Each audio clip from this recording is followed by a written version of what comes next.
Tonight, Governor Sheriff Boriwori reaffirms zero tolerance against violence amidst more agenda promises. DBS Asaba collaborates with Health Code for impactful one-day health seminar. President Bola Tinubu reiterates commitment to fiscal reforms for economic growth.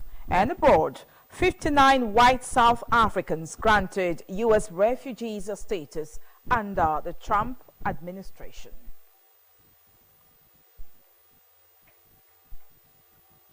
A very good evening to you. Thank you for joining us on the Delta Television Main News at 8.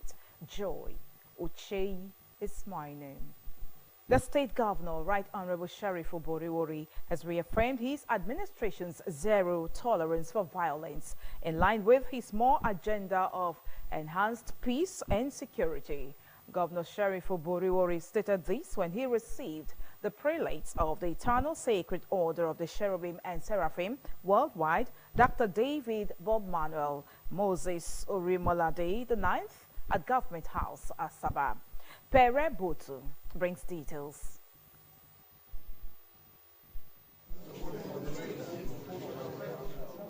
The governor, represented by his deputy, Sir Monday Oyeme, said no meaningful development could take place in an atmosphere of violence and thanked the church for preaching against all forms of violence. Governor Boriwori commended the Eternal Sacred Order of Cherubim and Seraphim for its 100 years of existence as a church, noting that it was heartwarming that an indigenous church founded in Nigeria could attain its centenary anniversary with branches in over 50 countries in different parts of the world. The governor urged the prelate to continue to pray for Delta State and the government and pledged to collaborate with the church in enhancing the welfare of humanity. He acknowledged the request for land by the church to build a hospital and a school of nursing in the state to contribute its quota to healthcare development, including the assistance for medical equipment. Governor Boriwori, who described the visit as a memorable one, promised that the state would participate in its centenary anniversary celebration coming up in September this year. For Delta State, and in particular, I continue to pray for this government so that God Almighty will give us direction to be able to continue to provide the dividend of democracy to our people. The prelate, Eternal Sacred Order of Cherubim and Seraphim worldwide, Dr. David Bob Manuel Moses Orimolade IX, said the visit was occasioned by its pastoral visit to provinces in Delta and Edo states. He lauded the governor for its development efforts, citing the ongoing flyover bridges in Warri and Efrun, dualization of the Asaba-Ughelli Road, and other infrastructure developments in the state as worthy of note and urged him to continue to do more. The prelate intimated the governor that the church will be celebrating its centenary anniversary in September 2025 and appealed for land for the church to build a hospital and a school of nursing, among other requests. I am Pere Botu reporting.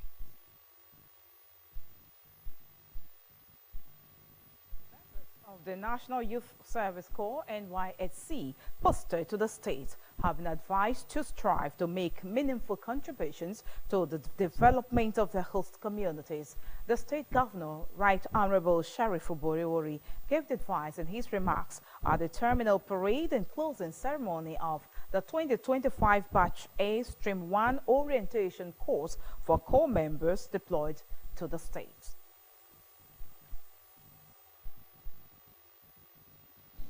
Governor Boriwori, represented by the Commissioner for Youth Development, Barrister Thank-God Trakiriowe, enjoined the corps members to serve with passion, humility and integrity, adding that they should let their presence create a positive and lasting impact in their host communities. He said the state government had engaged communities, security agencies, employers, and other stakeholders towards ensuring that the safety and well-being of corps members was prioritized. The governor assured the youths that those who distinguish themselves through hard work, dedication to duty, and excellence would be rewarded and celebrated, while encouraging them to embrace skill acquisition for their betterment and in the interest of the country. As you embark on your service, I encourage you to embrace the entrepreneurial and leadership skills acquired during orientation. Use them as tools to shape your future and contribute to national development. The State NYSC Coordinator, Mr. John Vandi Kwage, urged the corps members to accept the postings to their places of primary assignment in good faith and integrate fully into their host communities. He thanked the state government for its efforts in the infrastructural development of the orientation camp, among other laudable projects. Deeply grateful to His Excellency, the Executive Governor of Delta State, for his continuous support, as evidence in the ongoing internal roads construction and other upcoming infrastructural developments within the orientation camp. A total of 1,802 corps members participated in the orientation course.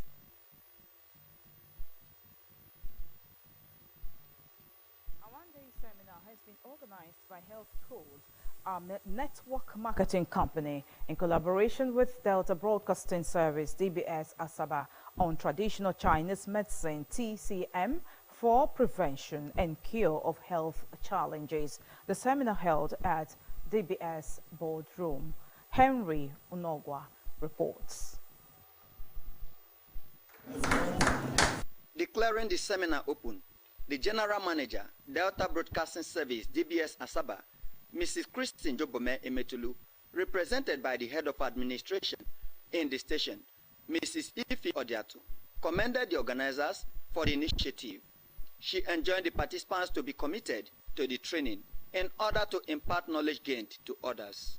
I commend the organizers of this scheme for their initiative, and also asking the participants to try to impart the knowledge gained into the others.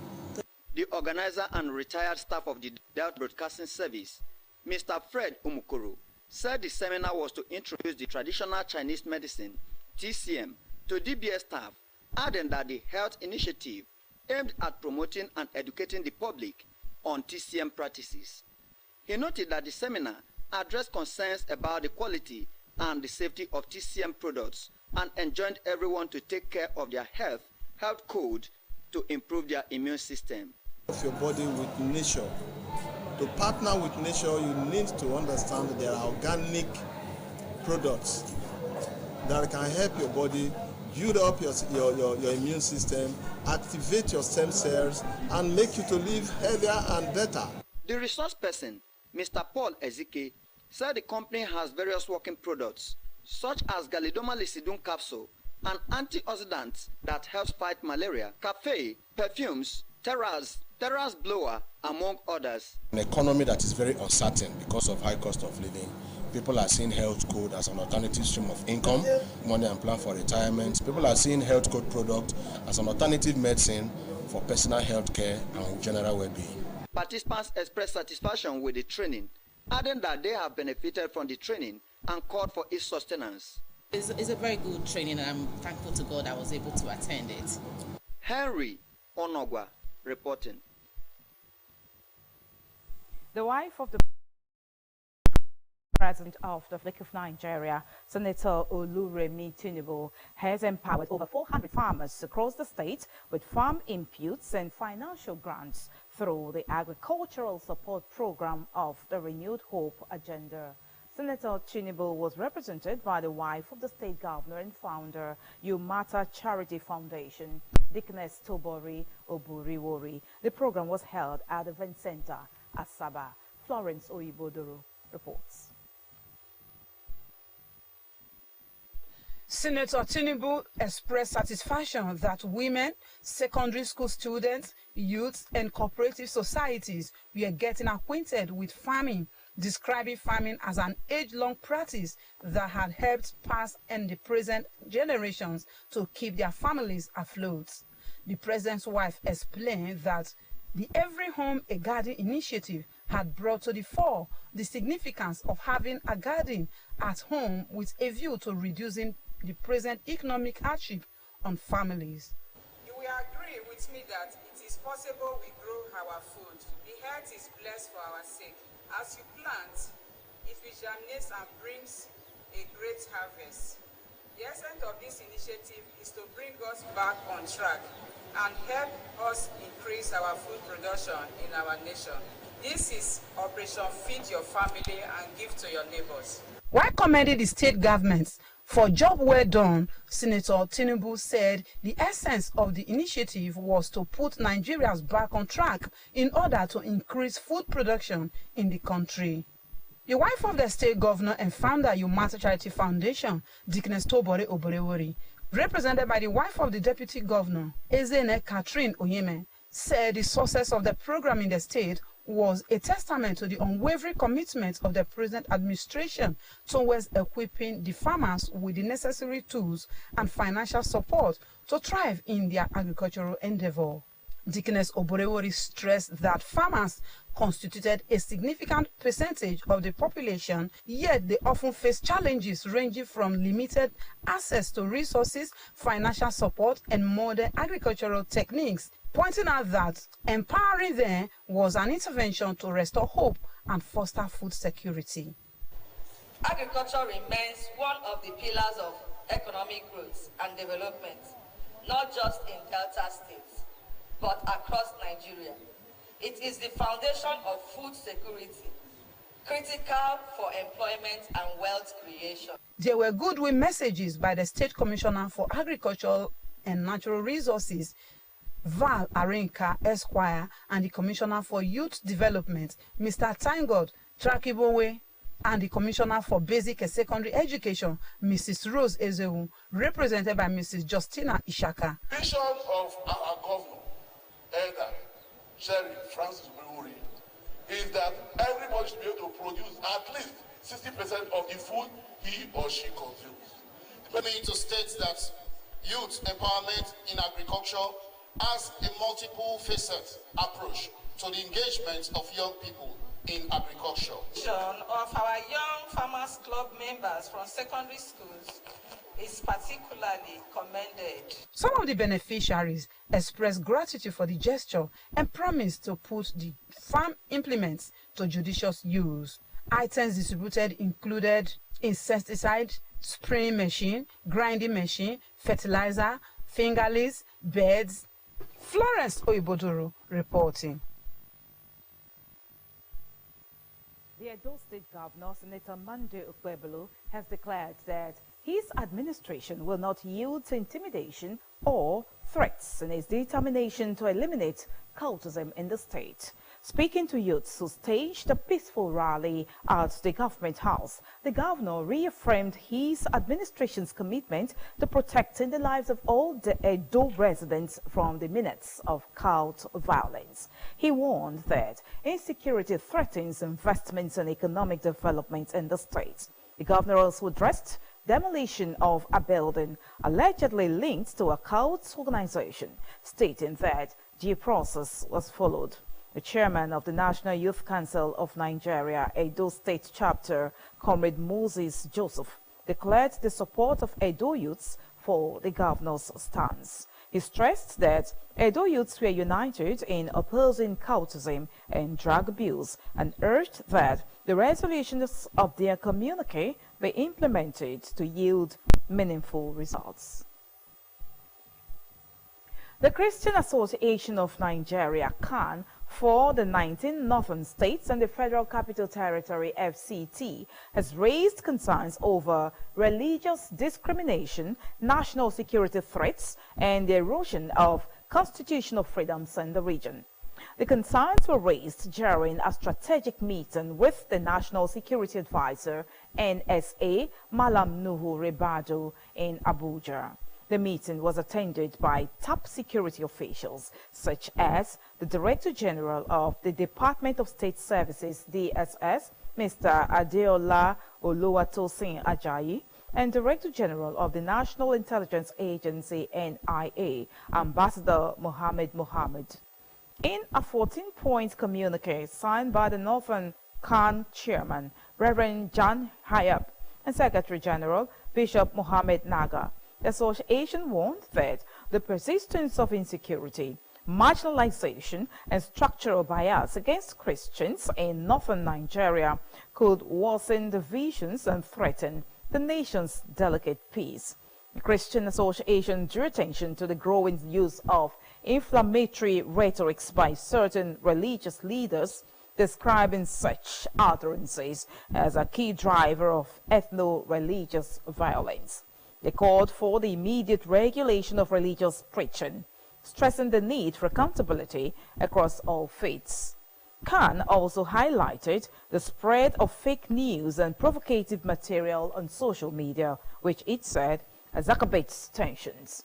The association expressed alarm over the increasing number of internally displaced persons, IDPs, due to violence, and criticized the current approach to reintegrating former Boko Haram fighters, stating that some have become sources of insecurity in host communities.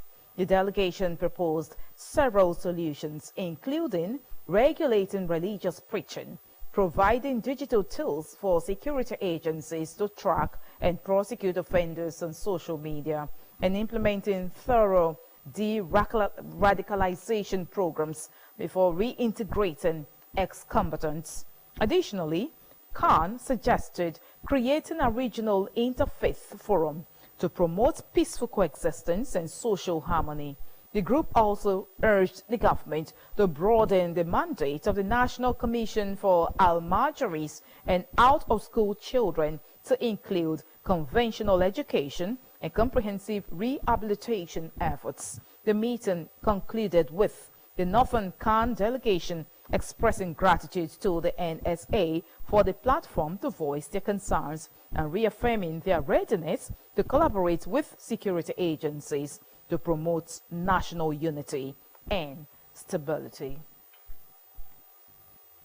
6 Nigerians have been deported from the United States of America, having been charged with various crimes in the country. Their deportation was in connection with a decision by the U.S. government to deport at least 3,000 Nigerians who had been involved in various crimes in the country. Deportees arrived today via a Delta Airlines flight at the Murtala Mohammed International Airport in Lagos. They were received by officials of different Nigerian government agencies who would decide the next line of action. Under the United States President Mr. Donald Trump's administration, the U.S. government intends to carry out more deportations in line with its policy of streamlining migration in the country. The federal government has announced creation of a high-level committee to streamline and standardize fee payment processes across the country's tertiary institutions. This is a bid to improve the financial operations between Nigerian universities and the Nigerian Education Loan Fund, NELFund. The Minister of Education, Dr. Tunji Lausa, stated this after a closed-door meeting with vice-chancellors of universities and NELFund management in Abuja. Addressing the media after the meeting, Dr. Lausa emphasized that while universities have been receiving funds on time, there is a critical need to improve the timelines and processes involved in the disbursement and notification systems. He explained that there was no fraud in NELFund as speculated by the Independent Corrupt Practices and Other Related Offences Commission. He added that a major decision made during the meeting was formation of a committee with representatives from NELFund, the Ministry of Education, the National Universities Commission, and key university officials. He said the committee will be tasked with standardization of fee nomenclature. According to him, to ensure transparency, all universities would adopt uniform terminology for student fees and charges, though the amounts may vary by institution. When asked why there were discrepancies in the students' fees and to what NELFund pays, Dr. Laus explains that the difference was in the service charge, which varies from institution. The minister pledged the commitment of the federal government to a holistic and student-centered approach in managing educational funding. The head of the Civil Service of the Federation, HCSF, Mrs. Esther Wilson-Jack has called for enhanced collaboration between federal and state civil services to drive a more efficient, citizen-centered public administration. Mrs. Wilson-Jack stated this during the inaugural retreat for head of the Civil Service of the Federation with heads of service and the FCT in Katsina, with the theme Future of the Nigerian Civil Service, Harnessing Federal-State Collaboration for Accelerated Development. The retreat brings together heads of service from the 36 states and the Federal Capital Territory FCT to strategize on strengthening governance structures for national progress. She emphasized that the retreat comes at a pivotal moment in Nigeria's development journey, where public expectations of governance are higher than ever.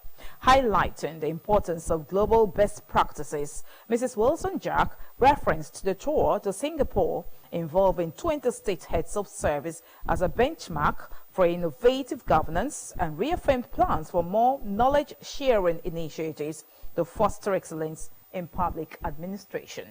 The HCSF disclosed that her office had institutionalized ongoing engagements with state counterparts to ensure sustained synergy and knowledge exchange across all tiers of government.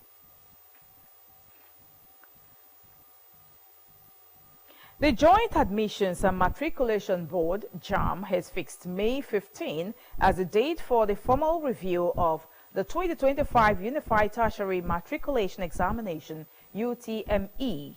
The move follows widespread complaints over alleged discrepancies in the released results. In a statement by JAMB's Public Communication Advisor, Mr. Fabian Benjamin, the board invited Mr. Alex Onyi, an education consultant, to join the panel constituted to appraise the conduct of the examination.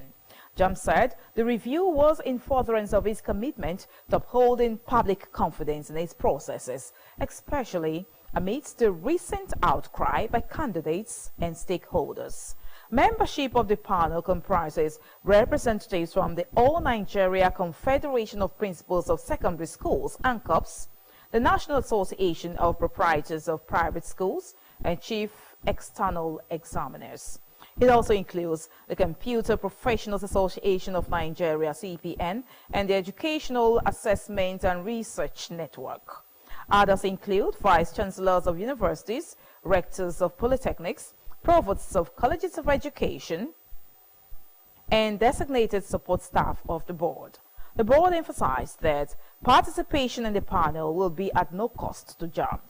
Earlier, JAMB released the 2025 UTME results, which showed that over 78% of candidates scored below 200 out of a possible 400 points. The development had triggered a wave of complaints, with over 8,000 candidates reportedly submitting petitions over technical glitches during the exams. The board had urged the public to remain patient as it carried out its investigation.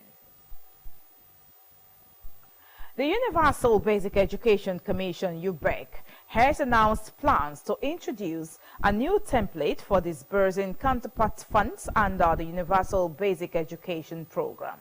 The Executive Secretary of the Commission, Hajia Aisha Gaba, during an interactive workshop with State Universal Basic Education Boards in Abuja.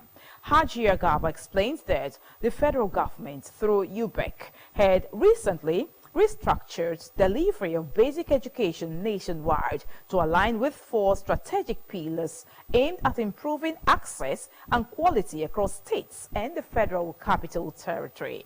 She identified the pillars as expanding access to basic education, especially for rural and underserved populations, enhancing quality of teaching and learning nationwide, strengthening accountability and effective use of education financing, and optimizing monitoring and institutional systems for quality service delivery.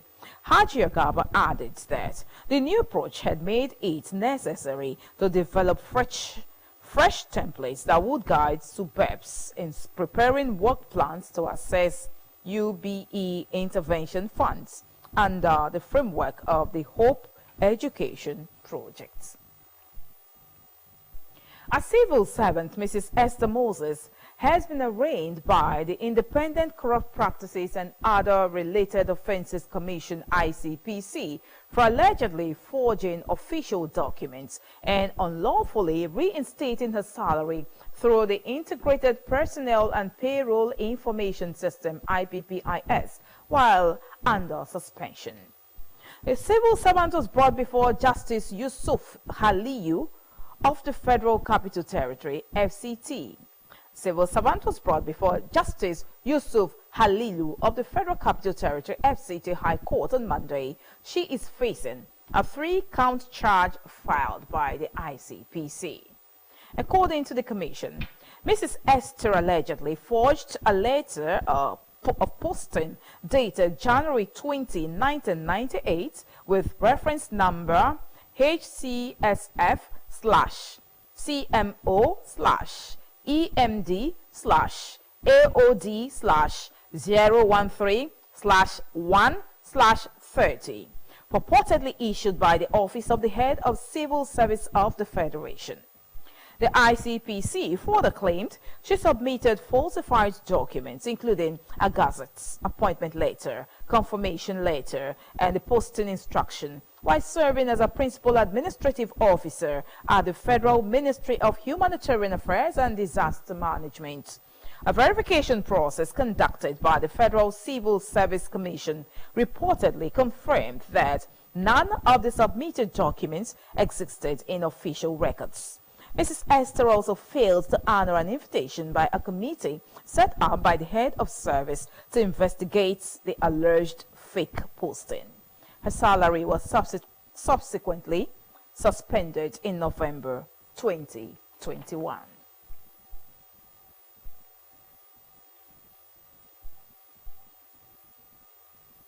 In January 2022, she allegedly exploited her access as a role player on the IPPIS platform to unlawfully reinstate her salary without obtaining approval from the Office of the Head of the Civil Service of the Federation.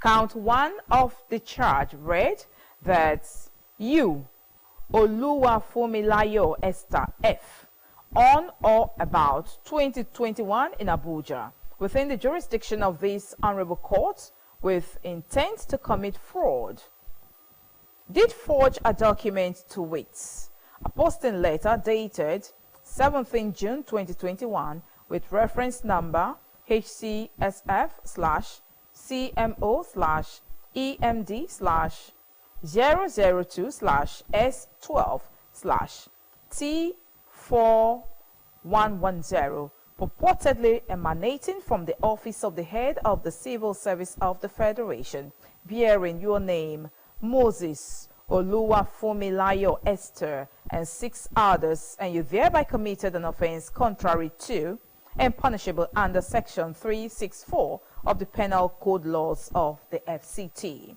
She pleaded not guilty to the charges.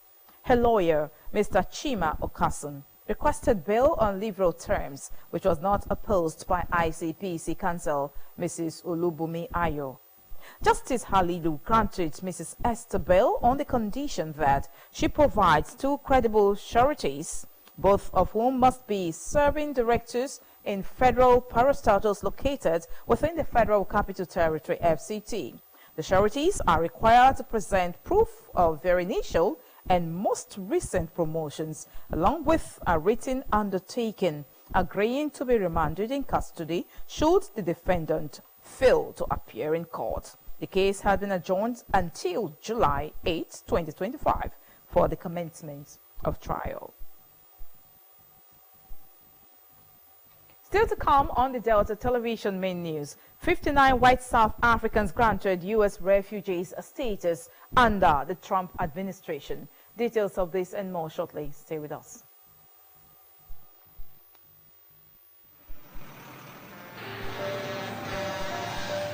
If tanker wey carry fuel fall or pipe wey carry fuel for underground burst, wetin you go do? you go begin bath fuel put for your bucket, or you go run comot far for where the fire go soon come. Na only small time you get to take this wise decision. Waka comot, no, that one no dey enough. Shift, no, that one no dey enough. Stay there dey gist and take pictures with your phone.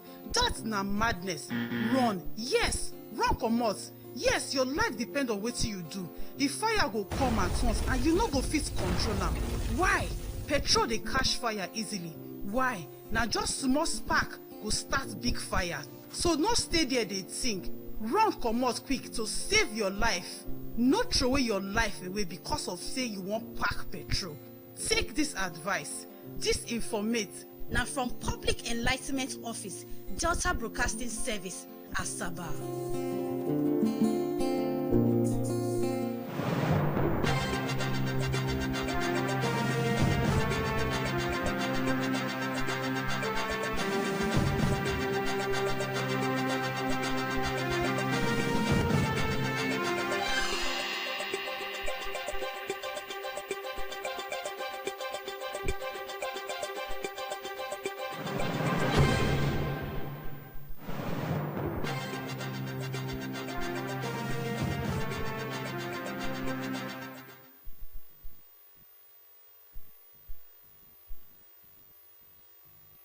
Thank you for staying on with us. If you're just joining us, you are watching the Delta Television main news at 8.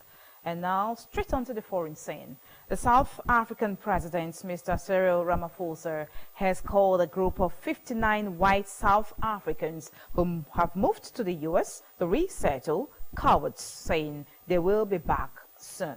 The group of Afrikaners arrived in the U.S. on Monday after the United States President, Mr. Donald Trump, granted them refugee status, saying they faced racial discrimination.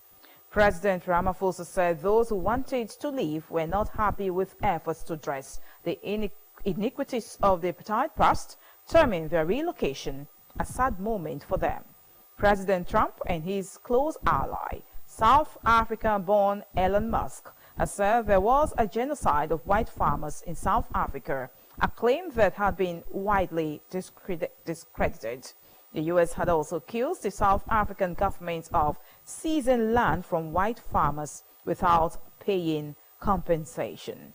More than 30 years after the end of decades of rule by South Africa's white minority, black farmers own only a small fraction of the country's best farmland, with majority still in white hands, leading to anger over the slow pace of change.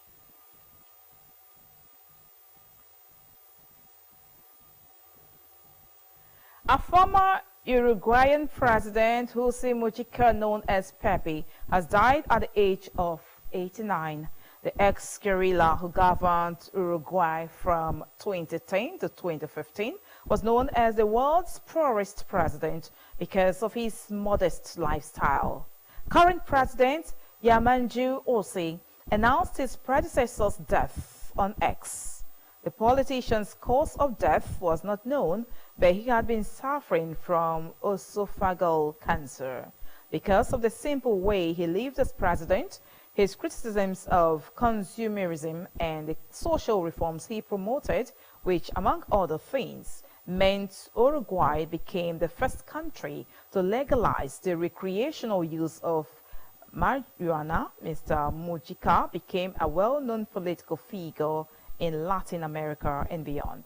As a young man, Mr. Mujica was a member of the National Party, one of Uruguay's traditional political forces, which later became the center-right opposition to his government.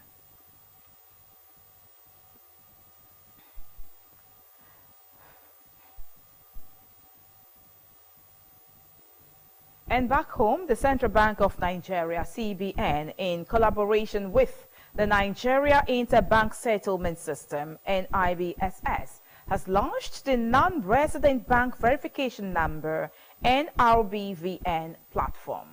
The new platform enables Nigerians living abroad to obtain their bank verification numbers, BVNs, remotely without needing to be physically present in Nigeria. The initiative is expected to significantly boost diaspora remittances well and truly above the $4 billion monthly targets, with easier access and reduced cost. Projections suggest remittances could quadruple in the coming months. Speaking during the unveiling ceremony held in Abuja, the CBN Governor, Dr. Olayemi Kadusu, described the launch of the NRBVN as a milestone in expanding access to the Nigerian financial system for citizens abroad. He noted that the new digital infrastructure would address long-standing barriers many Nigerians overseas face when attempting to access financial services back home. The platform offers a digital gateway that not only simplifies identity verification, but also creates new channels for diaspora participation in Nigeria's formal financial ecosystem.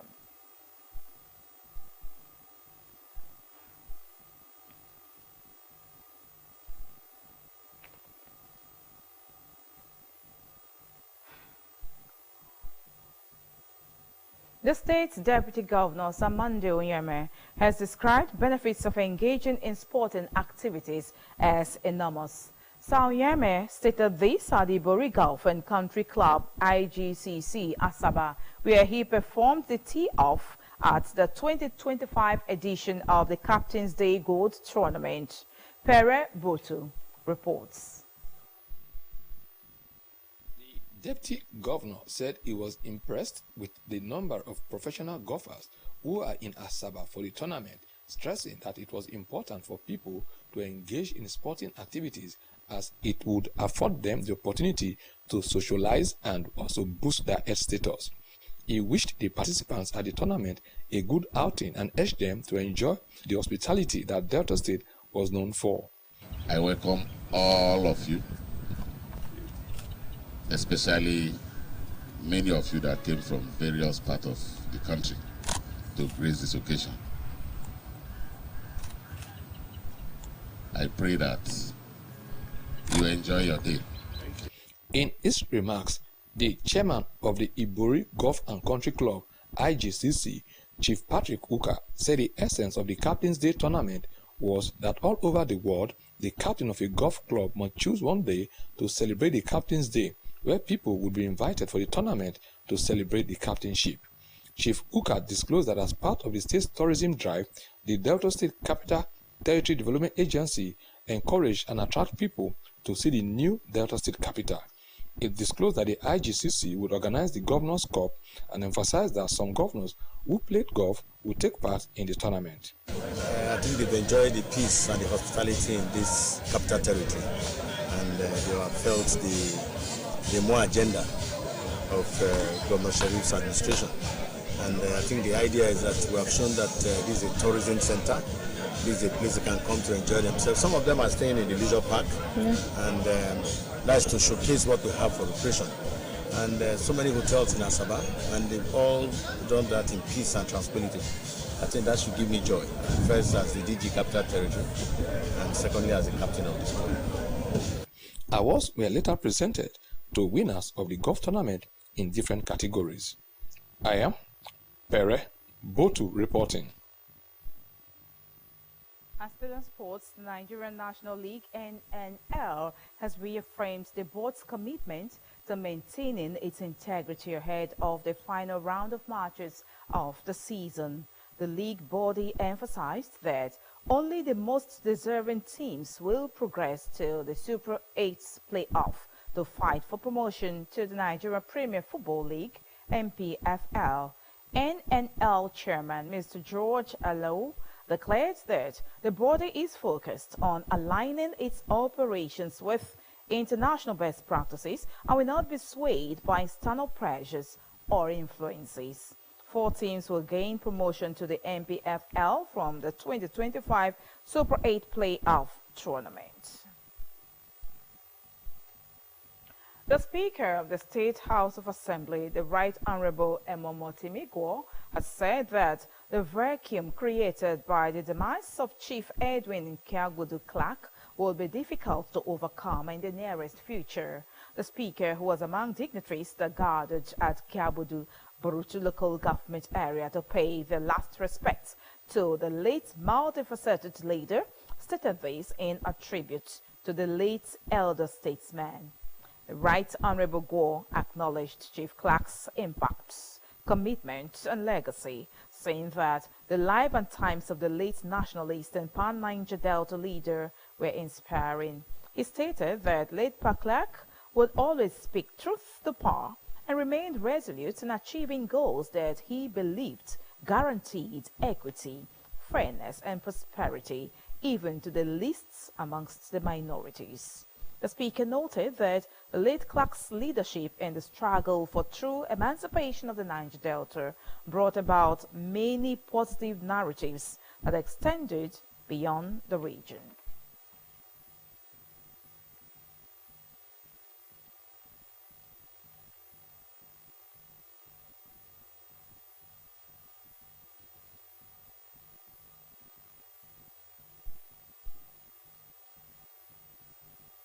And that's our news. Here is the thought for the day.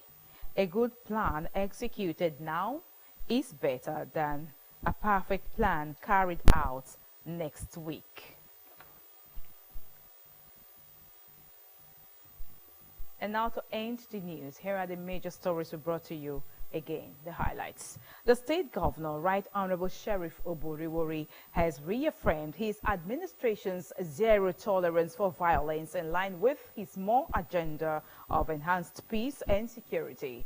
Governor Sheriff Oboriwori stated this when he received the prelates of the Eternal Sacred Order of the Cherubim and Seraphim Worldwide, Dr. David Bob Manuel Moses Urimolade IX at Government House, Asaba.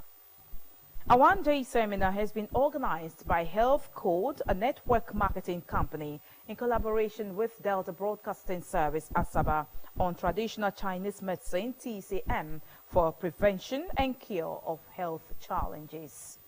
President Bola Tinubu has reiterated his commitment in undertaking comprehensive reforms to reposition the country's fiscal architecture for economic growth. And from abroad, we did report that 59 white South Africans granted U.S. refugees status under the Trump administration. That's our news. Thank you so much for being a part of it. On behalf of the entire news crew, Joy Uche is my name. Good night.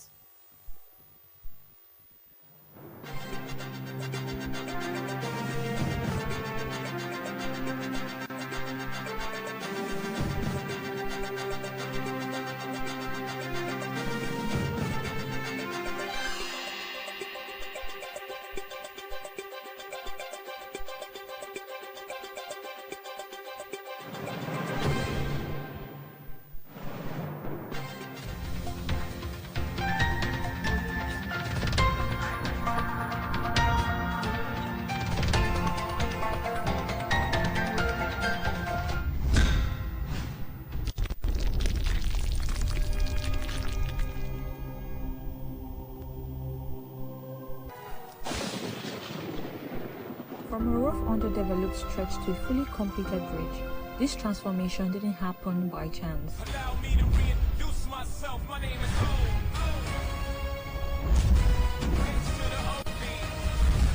Governor Sheriff prioritized this project, ensuring work moved at a steady pace.